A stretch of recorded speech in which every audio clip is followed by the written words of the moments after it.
As a fresh-faced 21-year-old, I found myself boarding a US Air Force plane on my first expedition south to Antarctica. At the time, I was nervous. I felt inexperienced and out of my comfort zone. We camped for 11 days at 1,300 meters in temperatures as cold as minus 40 degrees Celsius. It completely changed my perspective on education. I learned things about reading, about research, about working in a remote environment and leadership, things you couldn't learn from the comfort of a classroom.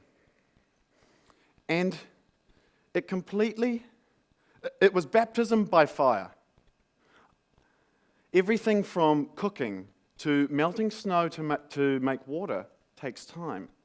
But I think in any field, learning through experiences like this is the best way to learn.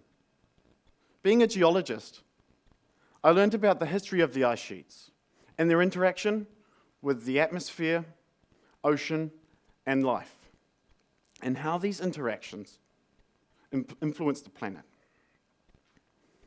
and how this knowledge of the past will improve forecasting of what is to come. To see the scale of a glacier more than 40 kilometers across, or to stand on the side of the Ross Ice Shelf, which is the size of France, it gave me a deeper understanding and made me realize how sensitive Antarctica can be in a warming world. And through these experiences, I echo what the legendary sailor and environmentalist Sir Peter Blake once said. If young people experience the environment, they will learn to love it. And if they love it, they will want to take care of it. But right now, many people don't experience the environment. In fact, many people have lost a close connection with nature. And research tells us that adults and children are spending less time outside. So if people lose contact with nature or don't experience it, how will they love it? And how will they want to take care of it? And while we lose this connection, carbon emissions continue to rise. Carbon dioxide levels are higher than they've been in the last 800,000 years. And the carrying capacity of carbon in our atmosphere and our ocean gets smaller. At the same time, biodiversity loss is 100 to 1,000 times higher than natural extinction rates.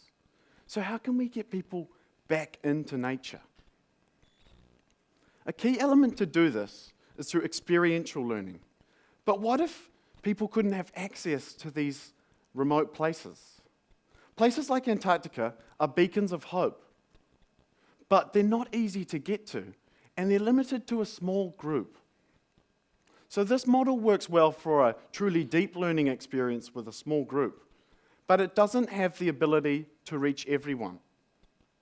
So if access to these places are limited, using new technologies like virtual reality may provide a solution. Virtual reality offers experiential learning. It works as an empathy machine and can transport users to some of these remote places. VR is so immersive and so powerful that users can understand and empathize in real and life-changing ways. But going into these places in the traditional sense can require skills or levels of confidence that many people do not have. Now, the Sir Peter Blake Trust and New Zealand Geographic have teamed up to deliver online virtual reality experiences that allow everyone to explore these remote places. You can go swimming with whales and sharks without even getting wet. You don't even need to know how to swim. And there are no health and safety forms to fill out. So VR can expose you to worlds you didn't know existed and connect deeply with them. But access is for everyone, not just those with expensive headsets. Using a cardboard headset and a cell phone, all you need is an internet connection, and you're right there. So now that everyone can experience these environments, and having done so, want to reduce the impact they have on them, we can all go and explore these amazing places. So you can explore what a pristine environment looks like. An area that is protected.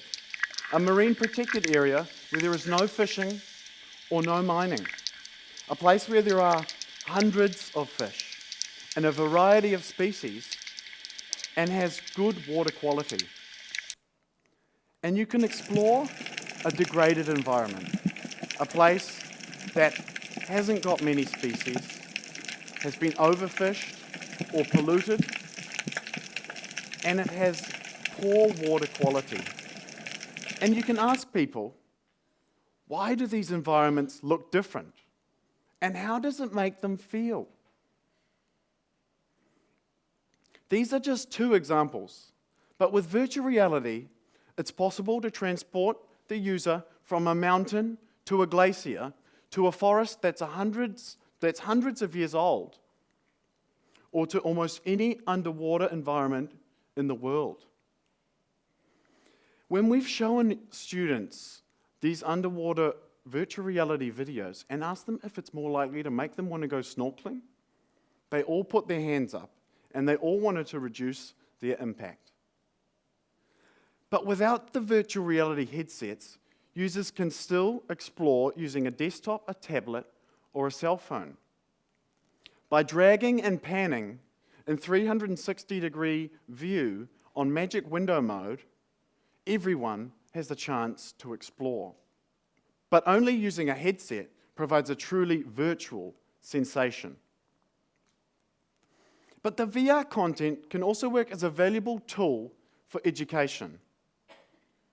We have entered a new age of teaching, but many of the tools in today's classroom are like those from a generation ago. Engaging students in reading and stimulating discussion remains a challenge.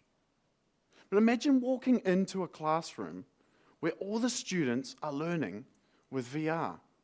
It turns these challenges on their head.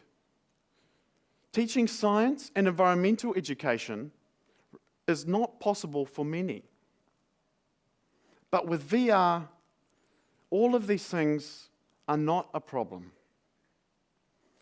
It's so powerful that people can get vertigo or seasick and need to sit down while they use the headsets. Others can get emotional and mist up the headsets after seeing a degraded landscape. Instead of turning to chapter 4 in a textbook, virtual reality is a great way to introduce a learning unit or session. But most importantly, by engaging with virtual reality experiences, it can positively impact how people want to behave.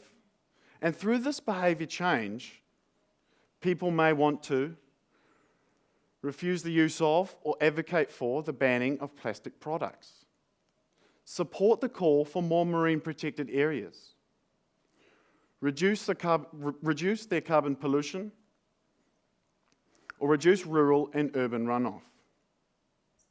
But most importantly, by engaging with VR experiences, users can engage in ways that positively influence their behavior.